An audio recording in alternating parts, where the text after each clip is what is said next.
నమస్కారం. నేను మీ doctor చిన్నమై లంజిరెడ్డిని. Graduates సమస్యల పరిష్కారానికి మీ గొంతుకనే వస్తున్నాను. మీ మద్దతు నాకు అందించి నా అభ్యర్థిత్వాన్ని బలపరిచి మొదటి ప్రాధాన్యత ఓటు వేసి గెలిపించాలని ప్రార్థిస్తున్నాను. భారత్ మాతాకి జై.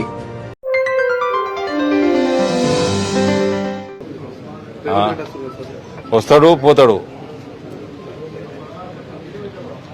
రాకంటే ముందు చెప్పాలా పోయినాక మాట్లాడాలా? ఆయారాం గయారాం ఉంటుంది కాంగ్రెస్ వాళ్ళది. ఏముంటుంది చెప్పు? ఎక్కడైనా తిరుగుతున్నారా?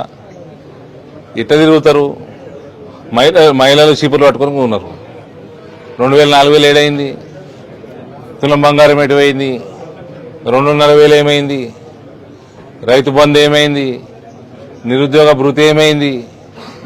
టీచర్లకు వేసిన వాగ్దానాలు వేయి, ఎన్ఆర్ఐలకు వేసిన వాగ్దానాలు వేయి.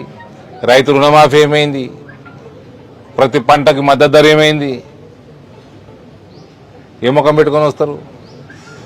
రేవంత్ కూడా హెలికాప్టర్లు దిగుతాడు, స్టేజ్ ఎక్కుతాడు, స్పీచ్ ఇస్తాడు, మళ్ళీ హెలికాప్టర్ ఎక్కి పిక్తాడు. ఇంకంతే ఉంటుంది తప్ప వాళ్ళకి ధైర్యము లేదు, ప్రజల్ని ఎదుర్కొనే దమ్ము లేదు, మోకము లేదు.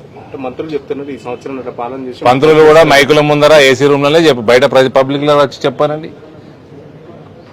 బయట మంత్రి వచ్చి పబ్లిక్ లో చెప్పానండి. ఇంకొక సంవత్సరం ఆగితే ఎమ్మెల్యేలు కూడా తిరిగే పరిస్థితి ఉండదు గ్రామాలలో.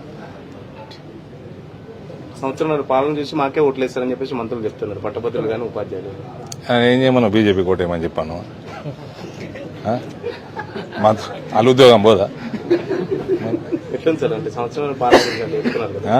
చెప్పినా అది ఇప్పటిదాకా ఏడుంది, పాలన లేదు. కాబట్టి ఉపాధ్యాయులు అందరితో రిక్వెస్ట్, దయచేసి చేతులు జోడించి రిక్వెస్ట్ చేస్తా ఉన్నా, కొమరయ్య గారిని పెద్ద మెజార్టీతో గెలిపించండి. Thank you.